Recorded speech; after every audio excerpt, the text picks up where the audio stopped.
Well, as we've been telling you on this independent media channel, the fires of civil unrest are just starting to kindle in the United States.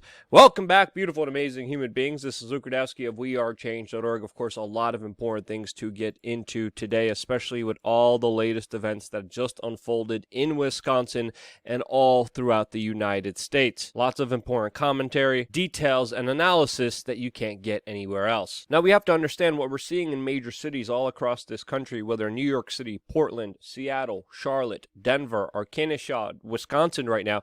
It's not something that is just happening randomly. We have to understand there's a lot of institutional hypocrisy that surely deserves to be called out. Calling out some of these things has caused this channel to be shadow banned, censored, and now 100% demonetized, and that's why I can't thank everyone enough for supporting us on wearechange.org/donate. There's many ways to help.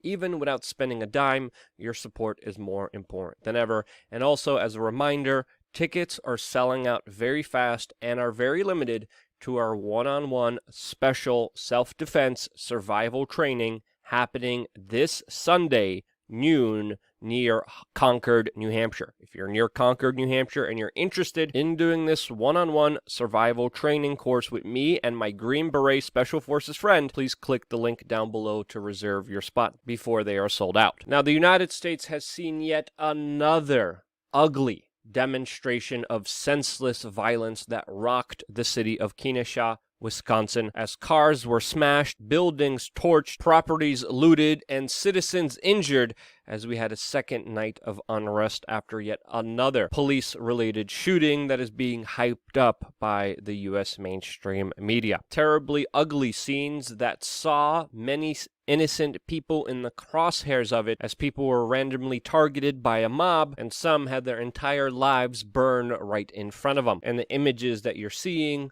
literally look like they are out of a war zone. An all too common scene in 2020 as we're seeing civil unrest grow as we've been telling you it will. One of the people affected by all of this on video was this elderly business owner who is seen walking around with a fire extinguisher trying to stop a fire in his business. Then he makes an attempt to try to stop the looters. I had nothing to do with it. I'm trying to stop. And in response, you could see he was hit there, had a bottle thrown at him, and then continues to be assaulted and knocked out unconscious onto the ground, with some people even celebrating this. Sir. Afterwards, while still unconscious, the man was then lectured to about how this was somehow justified. What terrifies these black men out here?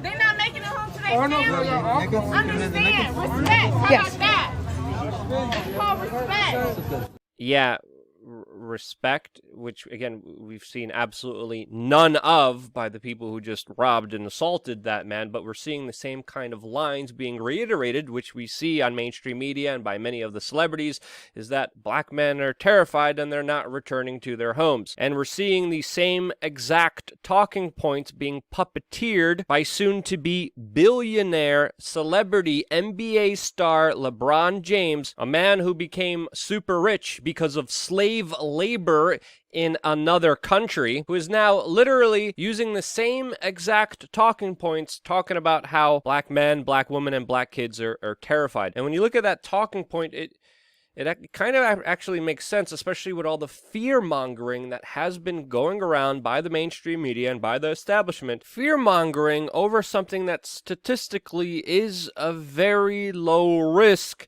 against a black man, as even the Washington Post gathered a database and reported that there have been 13 instances of police officers shooting unarmed black men in 2019. One instant of also shooting an unarmed black woman. 14 instances, of course, too many. None of this should ever happen. We should do everything in our power to prevent police officers killing anyone, especially when they are unarmed. We should do everything to prevent this from happening. But regardless of whatever you think of the data, the fear-mongering, or this movement, what in the world does this have to do with anything when it comes to destroying your community and businesses that are operated and owned by other individuals. And the crazy thing about it is, why can't we just say that indiscriminately destroying and attacking innocent people is wrong? We need to stop it at all costs, and it should not be tolerated. That should not be something controversial to say, but somehow it is. And people are doing the exact opposite of that, as we're seeing absolutely insane behavior of people supporting it, lying about it, or just being too afraid to even say those words or call it out for what it is. This is wrong. I'm going to say it here on this independent YouTube channel, but you're not going to hear that at many other places, as we're seeing even prominent establishment, especially privileged individuals like Sean King, Talcum X, that are literally inciting violence and being promoted by big tech social media that, of course, has a double standard and supports political violence when it works towards their agenda, their goals, their point of view. I'm sorry, but supporting indiscriminate violence on random citizens is wrong. Even more strangely, national media organizations like CNN, as if they're doing their best attempt at doublespeak like we saw in 1984, they're calling this protests. Their coverage of what happened last night is described as this, quote, police threw tear gas into a crowd of about 100 to 150 protesters who are still out past the curfew in Kenosha, Wisconsin. They're protesting the shooting of a black man by police. The New York Times doesn't do any better, as they describe last night's events as, quote, peaceful marches that just, gave way to fires and destruction. Others are doing their darnest to try to blame this on Donald Trump somehow. By the way, these are some of the same national media organizations that were just a few weeks ago saying that some protests were very dangerous, that of course weren't politically aligned with them, and also just recently classified a protest against child trafficking as something that is extremely worrisome to them. Yes, people peacefully standing there, not rioting, calling to end child trafficking, which is usually done by the elites.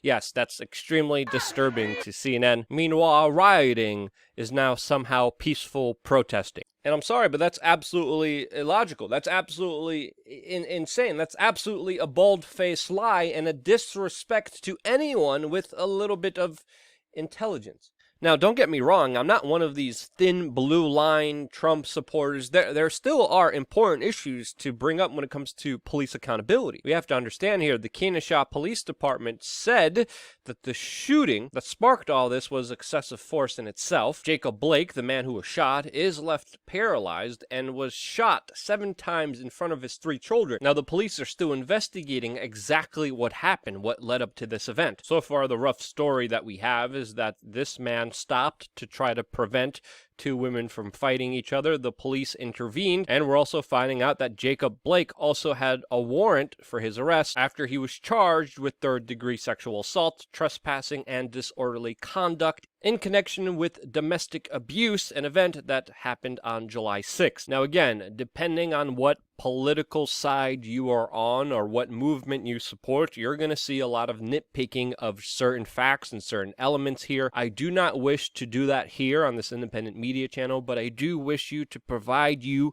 with the full picture here and not just the selective nitpicking that you're seeing on either the left and right with this particular story. The facts matter here. The truth matters. We still don't know all the details. There's still an ongoing investigation. We're going to find those out, and when we do, it will be better to make a judgment then and not, of course, rush to one with your assumptions, which only creates more noise and prevents a proper, intelligent dialogue from taking place. In my opinion, I think we need that more than ever. We need patience, we need resolve, and we need people to be able to understand something on its merits, on its facts, rather than just people's opinions, assertions, guesses, trying to, of course, win political brownie points and power, because these actions do have real-life consequences, as we're seeing unfold all throughout the cities in the United States as countless numbers of innocent people are hurt.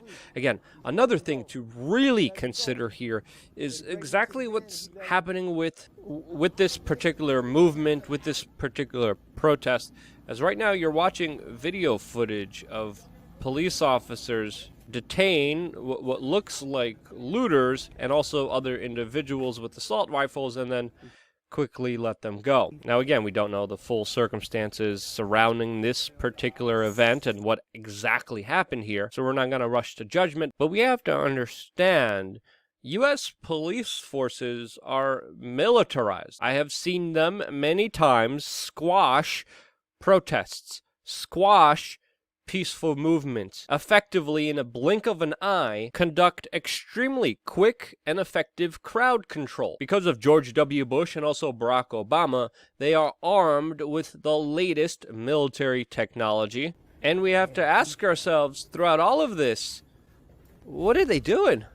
Where are they? When it came to businesses being shut down, social distancing rules being enforced, they were on top of it. They were all over the place. They were making sure that people couldn't operate their businesses and make a living for themselves. In other places like Australia and also Spain, they are mobilized in full force, absolutely abusing their power and even in some instances beating children for not wearing masks when they themselves aren't wearing one. America needs a wake-up call and to understand that this concept and idea of a police force being there for you is sadly one of the past, as we are seeing prosecutors and police departments looking the other way as countless numbers of individuals are hurt throughout the mayhem that we're seeing unfold in the United States. And the situation is so desperate that literally armed individuals themselves are acting like their own security forces in their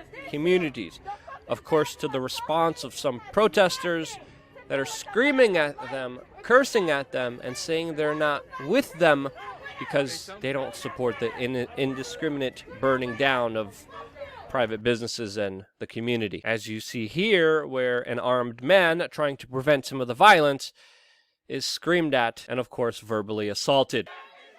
Another disturbing trend that we're seeing all over the place is BLM protesters, mainly, of course, white protesters, stopping at restaurants that are forced to, of course, only open if they have outside dining, and then demand that everyone eating outside raise their fist.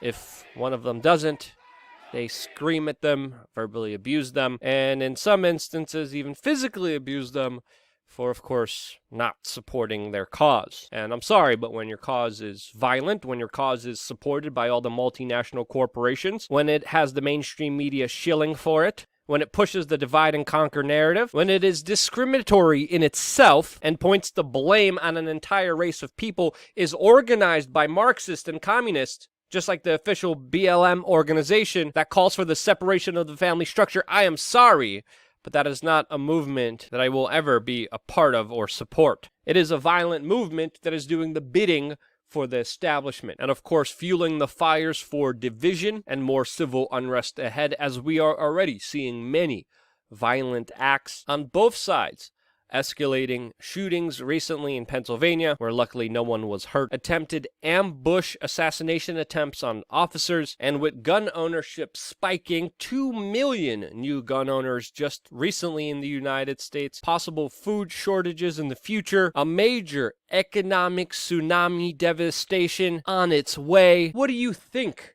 is going to happen? Now again, we're still in a phase where the majority of people don't care about BLM or Blue Lives Matter. The majority of people just want to make ends meet. They want to work, they want to have a life, they want to provide for their family, but again, we have to understand the circumstances that the government created in 2020 is sucking that reality out of existence, and they're pushing and fomenting a lot of this civil unrest. What do you think was going to happen when the government locked us down, prevented any activity, any business, any sports, to have a relief of pressure valves of society, and then just actively promote and allow violent protests while covering up, lying about them, or just indiscriminately supporting them as more and more victims are laid bare to it? I'm sorry, but I will not be lectured by billionaires who profit off of human suffering. I will not excuse indiscriminate violence. I will always stand with the biggest minority of them all, and that is the individual, the most important group of them all. It's not just left and right, it's right and wrong. And I wish more people would wake up to that fact. If you think that's true, share this video with your friends and family members. It's more important than ever since, again, just talking about these issues, shadow banned, censored, 100% demonetized, your support is very important, a lot. And again, there's also a lot of new firearms owners that don't know what to do. Training facilities have been overburdened. Again, check out our defensive real-life training coming up soon this Sunday noon in Concord, New Hampshire. Stay tuned for more here on Independent Media. I wouldn't be here if it wasn't for you. That's why. Love you guys. Stay tuned for more here on wearechange.org.